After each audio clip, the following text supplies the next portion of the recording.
Hi guys, cost का paper अभी अभी मेरे हाथ में आया है and I am very happy and I am like बहुत खुश हूँ मैं इस बात को देखते हुए कि बच्चों का पेपर बहुत ही अच्छा गया है। मैं अभी आपको बच्चों के मैसेजेस भी बताऊंगा जो मुझे अभी रिसेंटली एग्ज़ाम के शायद 5-7 मिनट हुए हैं और अभी अभी आए हैं।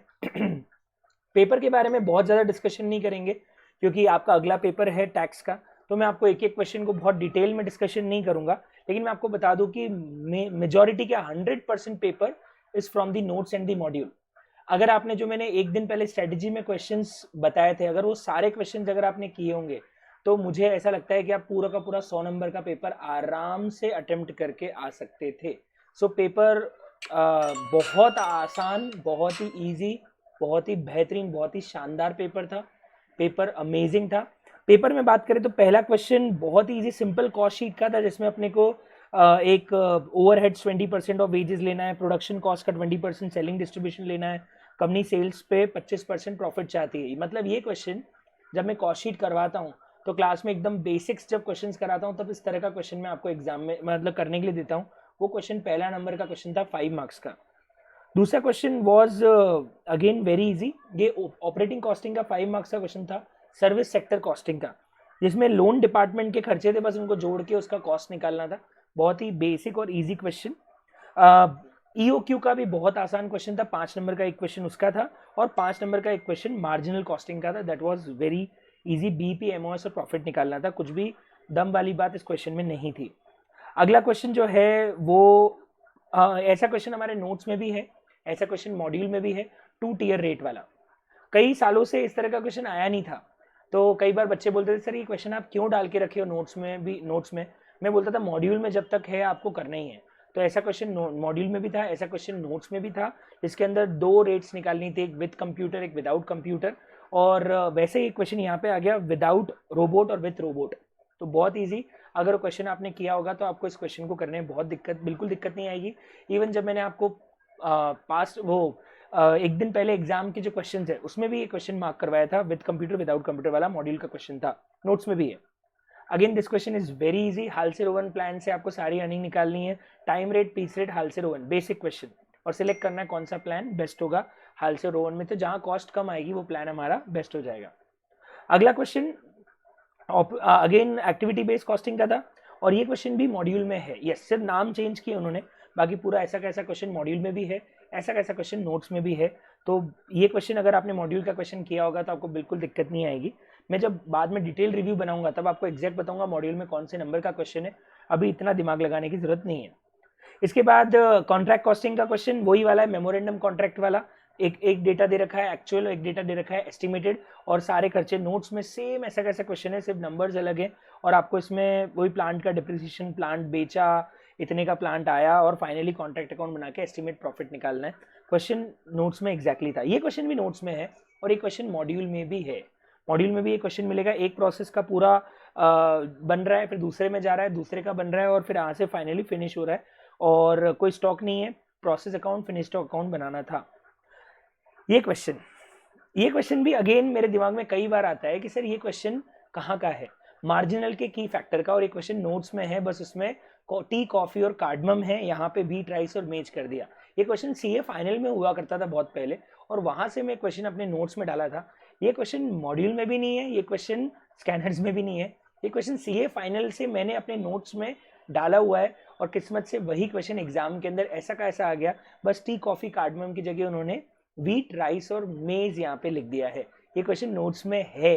क्वेश्चन 17 होना चाहिए आई थिंक नोट्स के क्वेश्चन का, जिसमें की फैक्टर का क्वेश्चन है। किस्मत देखो, मैं सोच रहा था इस क्वेश्चन को रखूं कि नहीं रखूं, और एग्जाम के अंदर ये क्वेश्चन आ गया। ऐसे मैंने एक दिन पहले करने वाले क्वेश्चन में टिक भी करवा रखा है। यस। इसके बाद अगला क्वेश्चन, ये क्वेश्चन तो एग्जाम में भी पहले आया हुआ है और ये क्वेश्चन मेरे नोट्स के अंदर भी है। सुपर पेन और नॉर्मल पेन वाला क्वेश्चन है, वैसे ही क्वेश्चन यहाँ पे भी आ गया। कॉस्ट शीट का क्वेश्चन है, और ऐसा क्वेश्चन नोट्स में दो दो है, एक भी नहीं दो दो है, और ये पास्ट एग्जाम में भी आया हुआ क्वेश्चन है। तो ये तो आईसीआई के पास्ट एग्जाम का भी क्वेश्चन है और नोट्स में भी आया हुआ है। अगला क्वेश्चन बहुत बेसिक क्वेश्चन है स्टैंडर्ड कॉस्टिंग का। आपको 3 तरह के रॉ मटेरियल दिए हैं, उनका लॉस दिया है, और एक्चुअल क्वांटिटी दी है, और मटेरियल वेरिएंसेस निकालने हैं। तो इससे basic question actually standard costing में कुछ और हो ही नहीं सकता। मैं अभी जो रिसेंटली जिस क्लास में स्टैंडर्ड कॉस्टिंग पढ़ा रहा हूँ मैं कल जाके क्वेश्चन उनको देने वाला हूँ और उनसे 5 मिनट के अंदर मैं आंसर मांगूंगा, और ये क्वेश्चन एग्जाम में 10 नंबर में कैसे पूछ लिया मुझे समझ नहीं आ रहा है। चलिए अगला क्वेश्चन अगेन मेमोरेंडम का है। अरे वाह, रिकंसिलेशन अकाउंट का है। और मेमोरेंडम रिकंसिलेशन अकाउंट था, इन्होंने स्टेटमेंट पूछ लिया, पर वही प्लस माइनस करने सारे अमाउंट्स कि क्या क्रेडिट हुआ है क्या डेबिट हुआ है। तो ये भी नोट्स में क्वेश्चन ऑफकोर्स है, इससे बेसिक क्वेश्चन नोट्स में कैसे नहीं हो सकता है, तो ऑफकोर्स ये क्वेश्चन नोट्स में है। ये भी बहुत आसान क्वेश्चन है। इसके अंदर अपने को सेलिंग प्राइस दे रखी है और जॉइंट कॉस्ट एलोकेशन करना है, और उन्होंने यहाँ पे अपने को नेट रिलाइजेबल वैल्यू को जॉइंट कॉस्ट मतलब एक्चुअली अपने को बाय प्रोडक्ट की नेट रिलाइजेबल वैल्यू को एल में से माइनस करके बाकी प्रोडक्ट की कॉस्ट निकालनी है। तो क्वेश्चन मॉड्यूल में भी है, प्रैक्टिस क्वेश्चन 1 होना चाहिए मॉड्यूल में। क्लास में भी यही क्वेश्चन मैंने करवाया हुआ है। तो again the question is from module. बस 20 नंबर की थ्योरी जो कि आई थिंक किसी ने नहीं की होगी, और जिन्होंने नहीं की होगी वो बहुत खुश हो रहे होंगे क्योंकि उनको कोई क्वेश्चन छोड़ना भी नहीं पड़ा।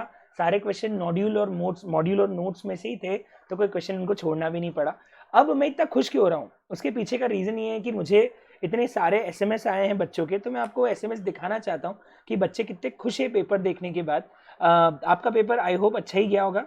तो मैं आपको बता दूँ बच्चों के बहुत ही अच्छे अच्छे मैसेजेस आए हैं मुझे। एक सेकेंड, यस, सबसे पहले आप स्क्रीन पे देख सकते हो, पेपर वेंट अमेजिंग, कोई दिक्कत नहीं आई, सब कुछ अच्छा था, almost every question we discuss in the class, ये आज का ही है।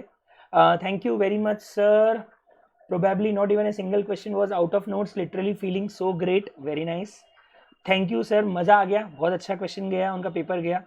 सर नोट्स के बाहर का एक भी क्वेश्चन नहीं आया, बहुत बढ़िया, तो बहुत ही ईजी पेपर था, पूरे नोट्स के क्वेश्चन आए सर, बहुत ही अच्छी बात है सर, बहुत अच्छा पेपर गया, 10 मिनट पहले ही कंप्लीट हो गया, बहुत अच्छा गया, आप अंतर्यामी हो sir, paper must be easy, इस बार तो 100 मार्क्स का अटेम्प्ट हो गया, वेरी नाइस भैया, आज का पेपर में तो मजे ही आ गए, बस थोड़ा सा छूट गया लेकिन इतना भी गया, अच्छा गया, बहुत ही बढ़िया, paper was awesome, full marks 100 marks का अटेम्प्ट कर दिया, rather than I should thank you sir, not a single question was out of your book, so this is all about today's paper. और ये छोटा सा एक रिव्यू है, मैं बहुत बड़ा रिव्यू अभी इसलिए नहीं डाल रहा हूँ क्योंकि अभी आप अगले पेपर की तैयारी करो, और best of luck for the next paper.